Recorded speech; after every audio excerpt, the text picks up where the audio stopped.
Itukuzwe damu ya Kristo. Karibu mpendwa mtazamaji wa Mwangaza Digital, nawe mpendwa msikilizaji wa redio Mwangaza FM. Karibuni tusikilize ujumbe na tafakari ya Mtakatifu Gaspari, ikiwa leo ni tarehe 14 Aprili.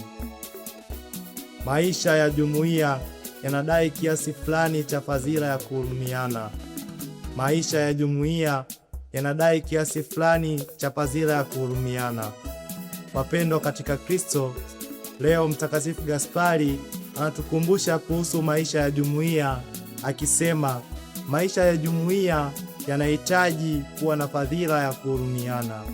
Tujiulize, neno jumuiya linamaanisha nini? Jumuiya maana yake ni muunganiko wa kundi au makundi ya watu waliotoka sehemu mbalimbali na kuacha shughuli zao, wanaishi katika nyumba moja, wanakaa pamoja wakiwa na malengo sawa. Pia wanafanya kazi kwa mtazamo mpya wa kibinadamu, kwa upendo, kwa kushirikishana baina yao na baina ya Mungu. Kwa msingi huo ndio tutaweza kusema maisha ya jumuiya yanadai kiasi fulani cha fadhila ya kuhurumiana. Kwa msingi huo ndio tutaweza kusema maisha ya jumuiya yanadai kiasi fulani cha fadhila ya kuhurumiana. Na ili wanajumuiya waweze kuwa na fadhila ya kuhurumiana, kwa msingi huo ndio tutaweza kusema maisha ya jumuiya yanadai kiasi fulani cha fadhila ya kuhurumiana. Na ili wanajumuiya waweze kuwa na fadhila ya kuhurumiana, ni lazima wawe na kanuni hii: one heart, one soul, one spirit. Kuwa na moyo mmoja, nafsi moja, roho moja. Kwani ndipo tutaweza kukubali kulia na kuteseka kwa ajili ya mtu mwingine.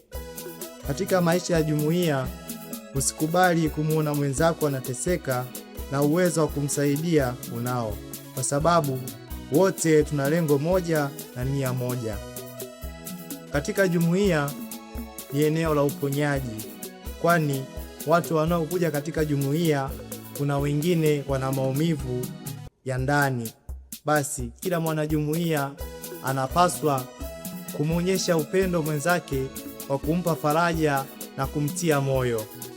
Umuhimu wa huruma katika maisha ya jumuiya huleta umoja, kwani umoja ndio unatutia nguvu na utengano ni udhaifu. Pili, hupunguza migogoro baina ya wanajumuiya. Tatu, hujenga utu wa kweli ndani ya jumuiya. Hivyo basi, kama ndani ya jumuiya kukosekana fadhila ya huruma, kitakachotokea wanajumuiya watagawanyika.